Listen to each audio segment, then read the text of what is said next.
Conservative leader heckled by protesters during speech at think tank event marking legacy of former PM Margaret Thatcher. Kemi Badenoch was interrupted by protesters as she delivered a major speech today.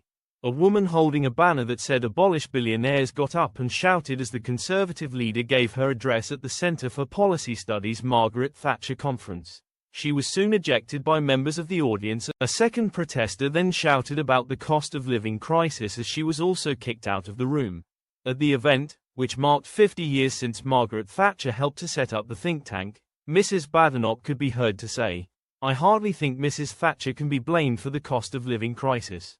A group called Climate Resistance have claimed responsibility for the demonstration. They have started a campaign called Abolish Billionaires, according to the first protester who interrupted the Conservative. She said the Tories had allowed extreme wealth to be amassed by a tiny minority, fueling climate crisis and poverty. She would not give her name, but added, "We're calling for a wealth tax. We need to make the super rich pay to redistribute their money for public services and climate action." The protester went on, "It's just shameful that this event exists. We should not be celebrating this." She added, "She put us on the path that we're on right now to this mass inequality we're seeing, the cost of living crisis, the housing crisis, the climate crisis, it's all connected to her." In her speech, Mrs. Badenoch said that she would be launching the Conservative Party's biggest policy renewal program in 50 years tomorrow.